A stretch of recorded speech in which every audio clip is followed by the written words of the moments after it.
Everybody, welcome back. The Bad Pennies are back again. Here we are. I am Shell, and this is my friend Alan. And we're going to pick up where we left off in the last episode, which is gender roles. Da, da, da. All right. All right. So, All right, Alan, let's talk about gender roles. Yeah, let's talk about gender roles. So, either our audience, by just the mention of that, either is like going next video or they're leaning in. Let's hope they lean in. Lean in, guys. Lean in. And even if you're a woman watching this, maybe there'll be something valuable for you as well. So, what a hot topic, huh? It can be, especially in today's day and age, right? Well, again, the problem, before we fully get into talking about gender roles, the problem has been not that there have been gender roles. There's always been gender roles, always. And every culture, every tribe, even anthropologists believe that, and paleontologists believe that based on the evidence, that gender roles have always been part of the human experience. So the problem that we've experienced in the last, say, 50 years or more has been when people are forced into a gender role that doesn't fit for them. Okay. All right. Okay. And so there's a difference between a gender role that's beneficial and a gender role that becomes that someone's forced into because of a stereotype.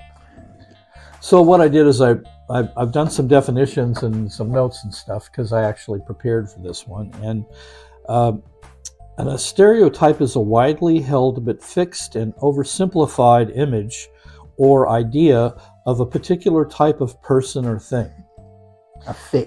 Fixed, widely held but fixed and oversimplified. Okay.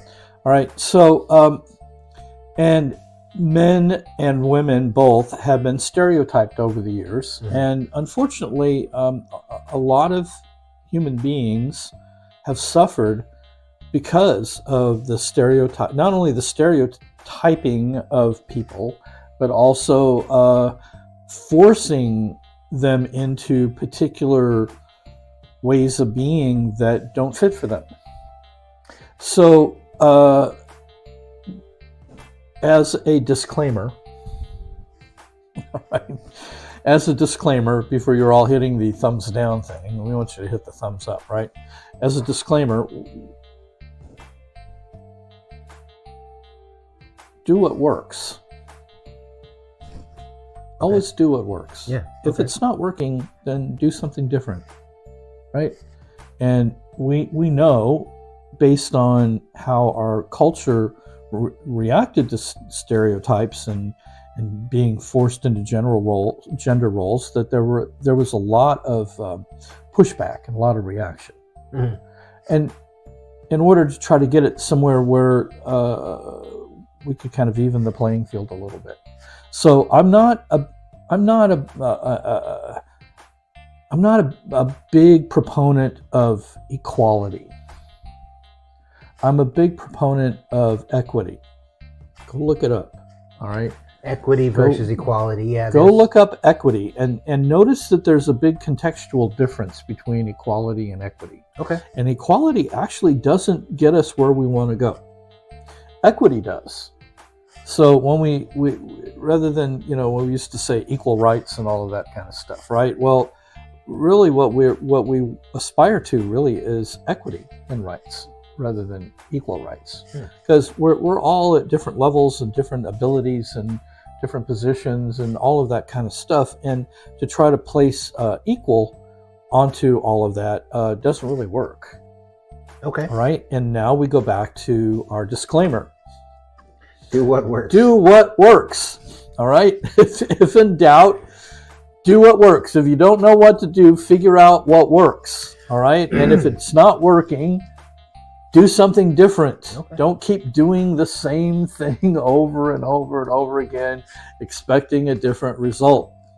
All right, and not only are individuals guilty of that, but cultures are guilty of that. Okay. Societies are guilty of that. Mm. So I got to say, I'm already impressed. This discussion isn't going where I thought it would. no, this happens a lot to us, doesn't it? That's great. Right? Because we actually don't we discuss the subjects, but we don't talk about what we're going to talk about. Yeah. And until we get here, and then he gets surprised, and in fact, half the time I get surprised. So look, so let's start with the definition. When we talk about a gender role, again, this is one of the ways we level the playing field, which is that we make sure that we understand what we're talking about, because it could be an inflammatory word for a lot of people. All right, gender role, they're terrible. They're not. They're not terrible, and they're not necessarily great either. They just are, and they're necessary. But we're going to get into that. So here's the definition of a gender role. It is the role or behavior considered to be appropriate to a particular gender as determined by prevailing cultural norms. Okay. I'll say it again. The role or behavior considered to be appropriate to a particular gender as determined by prevailing cultural norms. Now, look, so that's where we're going to start, gender roles. And the difficulty with culture, putting people into cultural norms when we have a world that we are living in now, which is a huge melting pot. We're no longer homogenous as far as our cultures. Yeah. And there's a lot of blurred lines all over the place. Everywhere. Everything is blurred. And that's not a bad thing either, because the beauty of all of this mixing is that we get to learn from each other. And again, going back to rule number 1, do what works, right? So we don't have to take everything another culture brings, because not everything another culture brings works that well. All right, so we get to keep the things that we do that works, and learn and take in things that work from other cultures. And gender roles fall into a number of categories here, and this is why it gets really difficult to say. And I do this a lot, by the way, and again, based on our culture, our Western culture. I'll say something as masculine versus something being feminine. And we're going to talk about that too. Yeah. Okay, because that's not always true. It's mostly true in a particular culture, and that's the best you can say. Kind of like a generalization. It's a generalization, and there we go back to the whole stereotype thing and the problem with stereotypes. So I hope I haven't lost you yet, but let's just take a look at where where a lot of our ideas for gender roles come from. One is all the paleontological, anthropological, ancient, what is considered to be the types of roles that men and women took on in beyond history, right? Ancient times, and most of that, like I said, was gathered from fossils and bones and digs and taking a look at things. But there's no way that we can know absolutely how those things went down. But they have gathered some ideas that there were always divisions in duties and behaviors.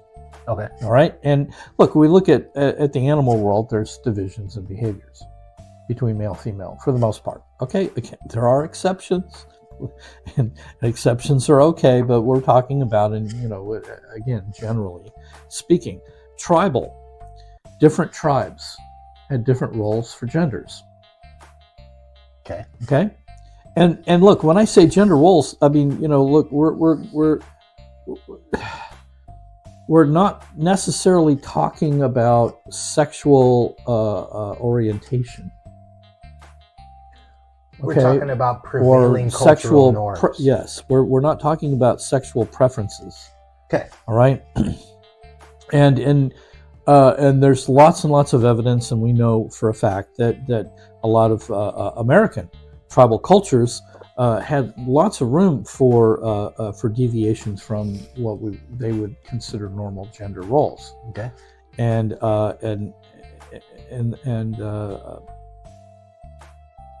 that again is doing what works, not throwing people away because they don't fit into a particular box. Okay. Right? Everyone gets to contribute to society. Everyone gets to be a viable part of being an effective and positive force within the culture. All right. Regional gender roles will vary by region. They will, again, culturally, we know gender roles are defined. Religious gender roles. Different religions define the differences in gender roles, and even in different continents, different places, So once again, we're talking about prevailing cultural norms. Going back to like when you talked about religion, you have, the Christian religion versus an Islam religion versus a Buddhist religion. They all have, in their prevailing cultural norms, different descriptions of what a man is supposed to be, Sure. what a woman is supposed to be. yeah, And that's what we're talking about here. But Polynesians, or Margaret Mead studied tribes that were isolated before World War II. Pretty much ended the isolation of all of the peoples of the world, because they're up to maybe the 1930s. There were still isolated tribes. Okay. And there were islands that where the peoples living on them were very isolated, and so their cultures had not changed for maybe tens of thousands of years, right? Okay. So, and it was a great place to study gender roles, which she did, by the way. She and her husband. Who's this person again? Margaret Mead, one of the great anthropologists Margaret Mead. of the last century. Okay. All right. Now, without getting in, her books are worth reading, by the way. In fact, she had several very groundbreaking books on the whole idea of male and female and differences and all of that kind of stuff.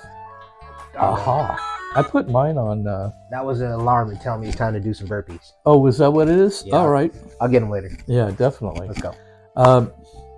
But but we're going to skip to some of the conclusions. Okay. Because what she did and how she did it, you can read about it and look it up and all that kind of stuff. But the conclusions were very interesting, because she wanted to see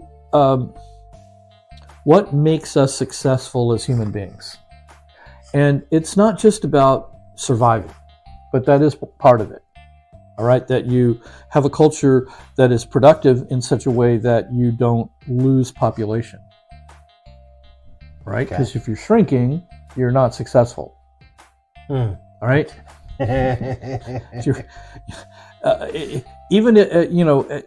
It's almost arguable if you're just barely sustaining, right? That you're keeping your numbers about the same always, but as long as there's maybe a little left over, you could say that the culture is being successful, or the tribe is being successful. And then there are other things about what does the tribe produce? Do they produce enough for themselves, and then do they have leftover things to trade to get things that they can't produce themselves? Okay, so it really comes down to a society thing. It is how successful a society is. It has a number of factors, and here's one of the ones she used. That's my favorite. Is, are they happy?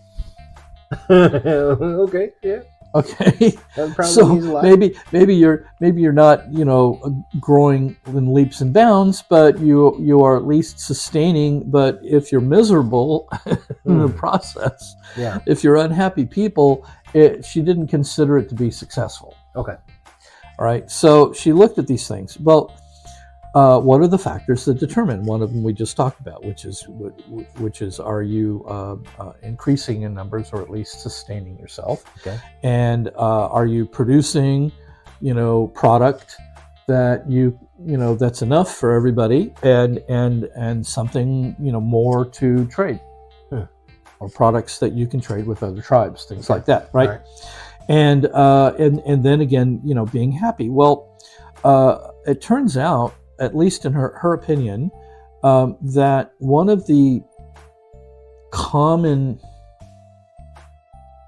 factors in the cultures that she studied that had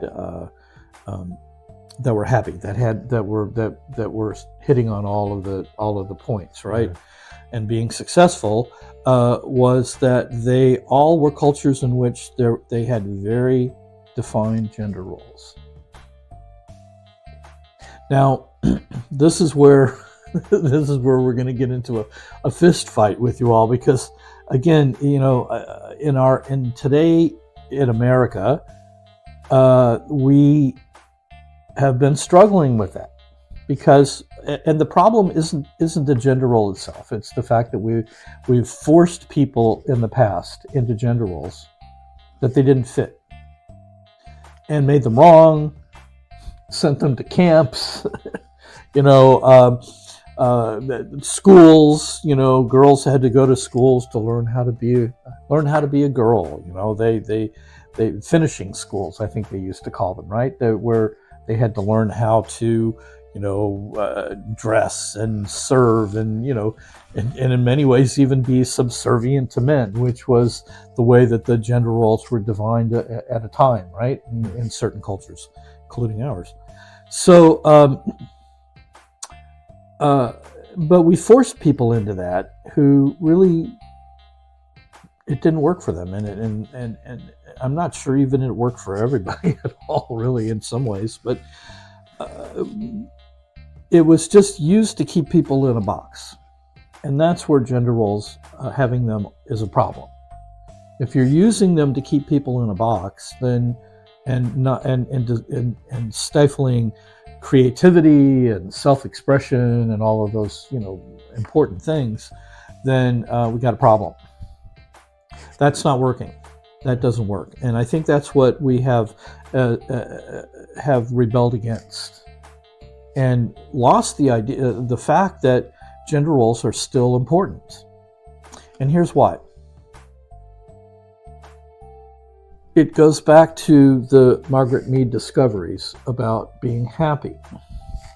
What she found is cultures in which they were very defined gender roles, men knew who they needed to be, and women knew who they needed to be in order to have a good relationship.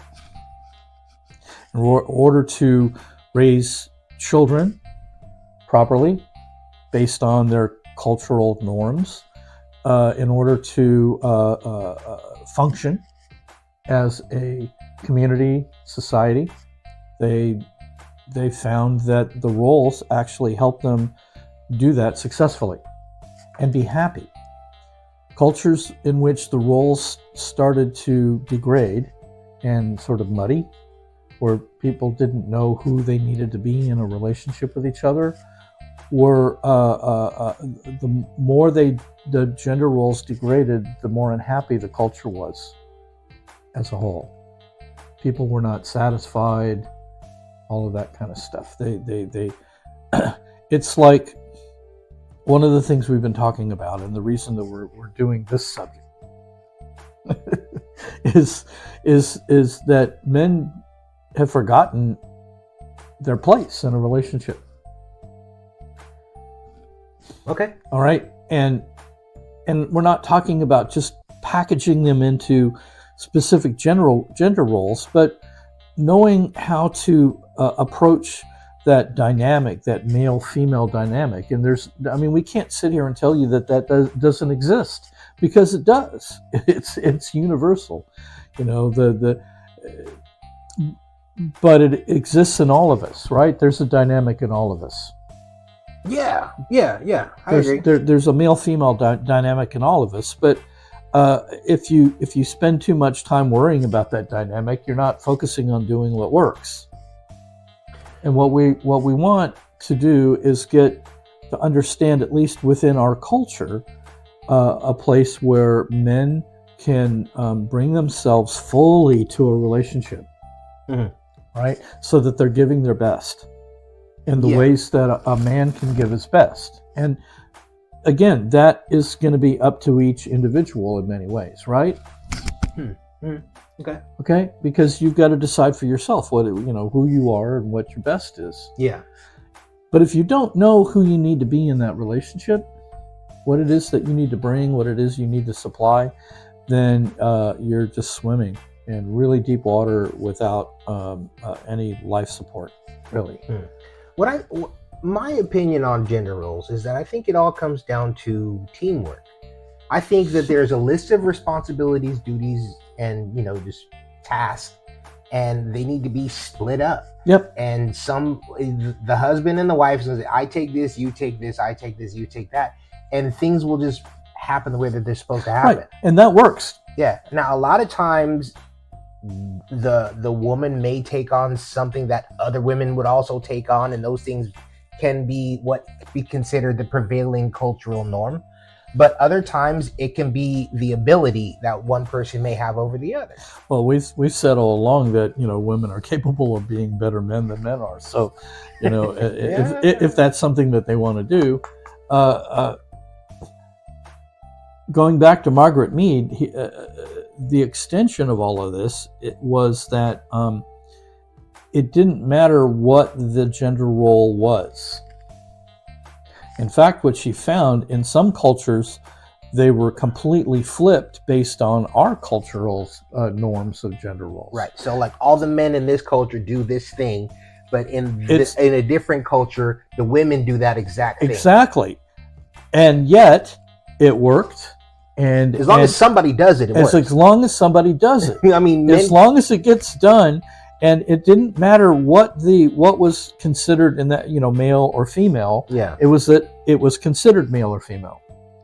In that culture. In that prevailing. In other words, norm. whatever those things were that were male, and whatever those things that people knew who they needed to be. Yeah. They knew who they were and were able to identify in what we talk about, your masculine identity or a feminine identity. Right. It in different tribes that were isolated, they were flipped.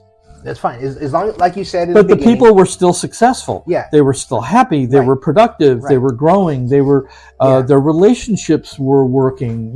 Children were happy and growing up. Yeah, emotionally stable and psychologically stable. Yeah. You said do what works. That is, and that's why we started this podcast with the Do What Works. So I hope that you understand that we're not, putting out that we want to put anybody in a box, because we don't. In fact, I do a lot of things that the men in my life, tell me are really feminine, and yet I'm very grounded, what I think, in my own personal masculinity. Right? I'm very grounded, and maybe that grounding allows me to branch out. Yeah, I'm the same. I mean, I'm grounded, and some of the things that I take on in my household may be considered something that men don't do, but I don't have a problem doing it. Right. And my wife and I have an understanding, and that's all that matters. Well, that's it. And so you have to find, what, again, works for you. But the idea of a gender role being a hot skillet that you don't want to touch because you're going to get burned is a mistake. I think it's a mistake. Okay. Because you want to understand what your role is, so that you can bring yourself fully. And if something's not working, again, do something different. So, to summarize. Okay. Final thoughts would be that as long as it works for you and your partner, then do what works. Yes. It doesn't have to be a thing where, men have to do this and women have to do that, and that's the way it has to be. It just, no matter what, ad infinitum, blah, blah, blah, blah, blah. But if it doesn't go along with the prevailing cultural norms, then so what? So be it. As Right? long as it's working. As long as it's working. As long as it's working, and you're happy and productive, right? But you're going to have to assess if you're going to break away from like typical gender roles. Yeah. Right, in our country, and people do and have. I know people that have broken away from it and were miserable, and they were trying to prove a point and made themselves miserable in the process. and it was like, and in fact, in several cases, they got divorced. Yeah. Because they're like, oh yeah, that's bullshit. But they didn't do what worked. And they didn't. And what they forgot was to do what worked. Okay. Because they got so caught up in trying to prove gender roles being, wrong or whatever, that a tragedy took place. So, and it's a tragedy when you love someone and care about someone, right? Yeah. And then, but you destroy it out of principle in some ways, or at least misguided principle. But in society, if a woman is doing man things and society has a problem with it, that woman doesn't then conform to society. That woman is now just going to just do what works for that woman, and regardless of what society says. Right, and it's sad that society would do that to her. But again, that's the whole thing that I talked about, being put into a box, right? Got it. And she works outside the box instead of we can do better. Society can do better. Yes, we can do better because we want to encourage people to express themselves. We want to encourage people to be who they really are. So we should tell society, mind your own business. Yeah, pretty much. Mind your own damn business. I can definitely get behind that. There's the two-fingered salute. to that. So, but at the same time, don't be afraid to grab that pan. Okay. Because that can actually be something that works, and I think it does. I actually think it does. I know that it does for me personally. Yeah. And having worked with men and women now for 35, 40 years, I've just seen it work. I've just seen it work without destroying your ability to express yourself and be who you are, and each of us is unique in certain ways, right? We all have our uniqueness and our special abilities that we bring to the world. Yeah. And we don't want to stifle that, because if you stifle that, that's another thing, by the way. I didn't get into all of the minutia of what makes a society happy. Yeah. But if people feel stifled, then they're not productive. And again, that rolls into their relationships. It rolls into their culture, their community, and people aren't happy. So be happy. Yeah. I guess that's the bottom line, right? Be happy. Be happy and productive. And so gender roles are it's a society thing. It doesn't have to be in your house. Yeah, you don't have to let it box you in. Okay, cool. But at the same time, don't throw it out either. Okay? Yeah. Because it's a tool. And it's a very long-standing, proven tool that works.